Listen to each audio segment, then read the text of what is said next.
고속도로가 생기면 더 빨라지고 편리해지죠. 하지만 소외 지역도 발생합니다. 한때 동해안으로 가는 가장 빠른 도로였던 국도 46호선 주변이 바로 그런데요. 고속도로 개통 1년을 앞두고 이 지역에 과연 무슨 일이 생겼을까요? 지환 기자가 취재했습니다. 수도권에서 고성, 속초 등 강원 영동 북부 지역으로 뻗어가는 국도 46호선. 수십 년간 동해안으로 가는 가장 빠른 길이었지만 사정이 달라졌습니다. 1년 전 주변에 고속도로가 생겼기 때문입니다. 서울 양양 고속도로가 생기면서 가장 큰 변화가 생긴 지역은 강원도 인제군입니다. 특히 미시령이나 한계령, 진부령 인근 마을은 방문객 급감으로 직격탄을 맞고 있습니다. 황태 덕장이 많아 황태마을로 불렸던 곳. 하지만 판매장엔 파리만 날립니다.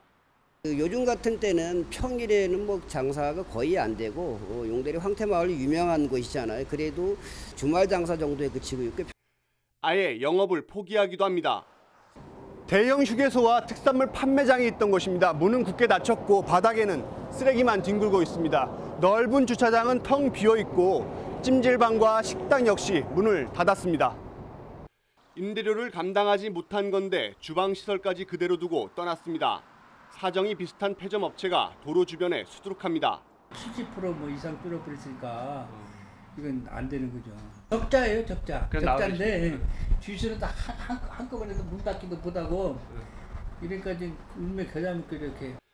찾는 사람이 없다 보니 주변 관광지 개발 사업 역시 제대로 될 턱이 없습니다.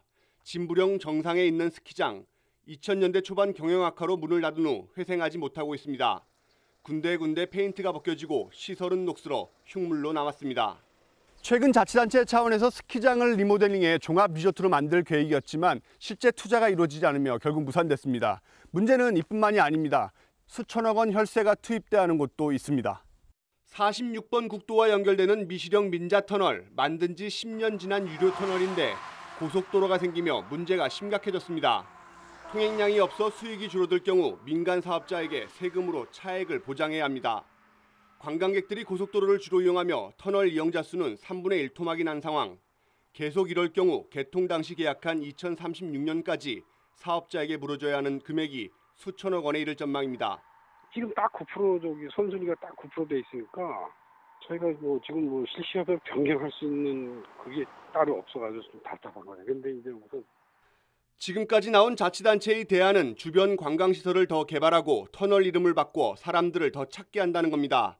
물론 이게 효과가 있을지는 지역 주민도 심지어 공무원들도 확신하지 못하고 있습니다.